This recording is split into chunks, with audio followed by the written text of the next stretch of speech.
Hi guys, welcome to the channel. To my returning subscribers, thank you so much for coming back. To my new subscribers, I'm so excited to have you here. Today I'm going to be reading a story from God Counts the Tears of Women, Men Beware. And this story is about honesty. If you have the book, you can quickly go to page 79 and it's there. Let's read. Honesty is still the best policy. This book is authored by Mr. Dan-Dzide, who happens to be my father, and I'm so pleased that you would share this story with me. Let's read. I want you to consider this event and give an honest answer. You went to the market to buy a carton of cooking oil.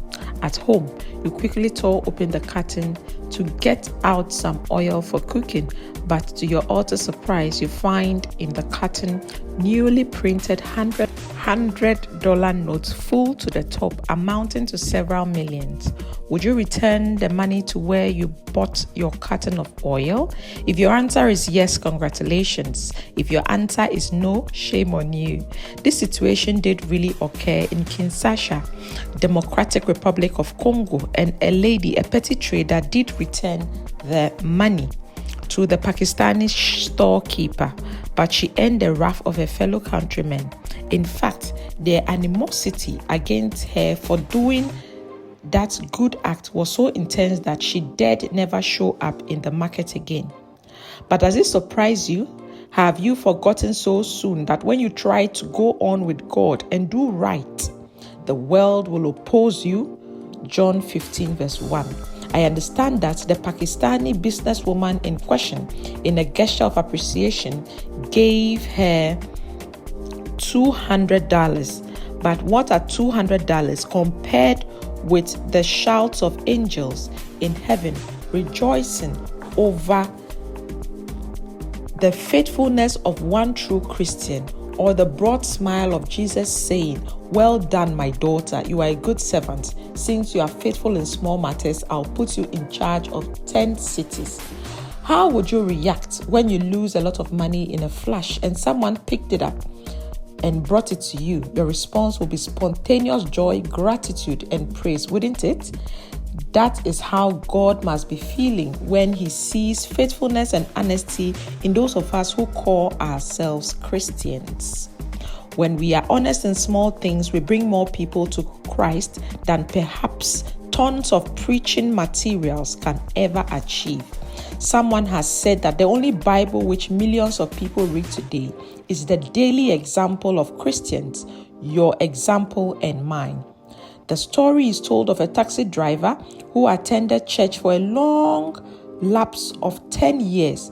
He was visibly moved by the warm sermon preached and resolved there and then to live for Christ. Towards evening, the taxi driver happened to pick up the same preacher in his cab. To the ordinary eye, he was just any other passenger, but not so for the taxi driver. He recognized the preacher the very instant he entered the car. When the preacher reached his destination, he gave out 10 cedis notes, expecting to receive some change. Instead, he was given 45 cedis. No, he calmly reminded the taxi driver, "You have given me more money than I deserve." The driver smiled and replied, "Yes, I gave it to you on purpose. I heard you preach this morning, and I wanted to see if you would return the excess." Suffice it to say that this taxi driver remained faithful to God the rest of his life because of the testimony and honesty of one man who was not afraid to be different. Of course, you don't have to be a preacher or a priest to be honest. Countless Christians are showing their true worth in simple, honest gestures the world over. Are you also in the number? Many years ago, my colleague at the office went in for a chilled Coca-Cola at a drinking spot behind the Ring Road Social Security Bank in Accra. His drink was opened for him by the waitress and the crown cork taken away.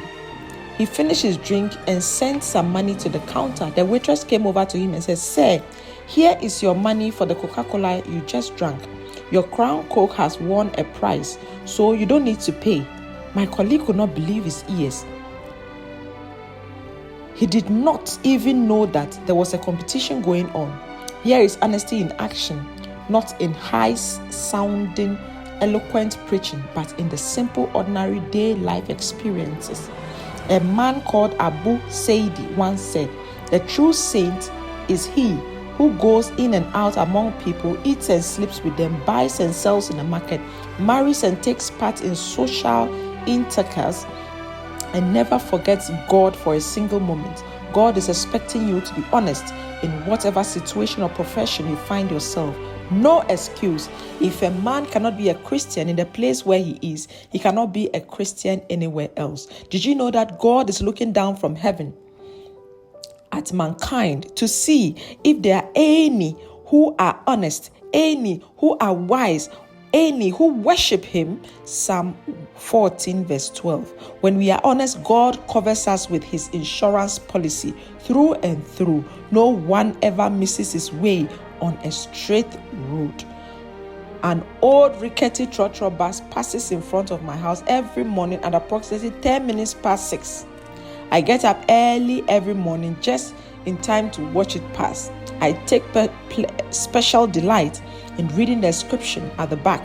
The paint is gradually peeling off, but the writing is there for all to see. Honesty is the best policy. Honesty is the best policy. Honestly speaking, honesty is the best policy. Thank you so much for watching, sharing, liking, and subscribing. God bless you and see you in the next one. Bye.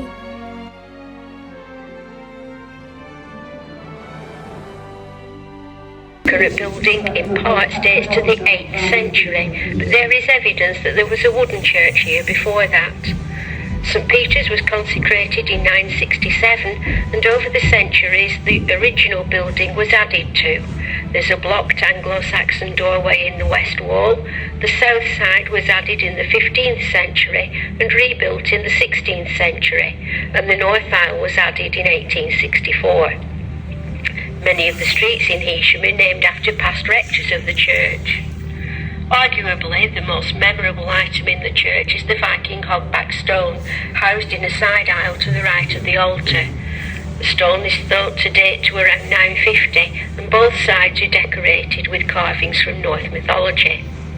You can usually visit the church on Tuesdays, Wednesdays, Thursdays and Fridays between 11 a.m. and 3 p.m, when a guide will be there to show you around. Hewn from a slab of natural bedrock, they are thought to date from the 10th century and is said to be some of the finest relics of early Christianity in the country. There are 6 graves, 2 straight-sided and 4 body-shaped. They are small in size and are more likely to be ossuaries, a place where important artifacts or a collection of bones rather than a whole body would be laid.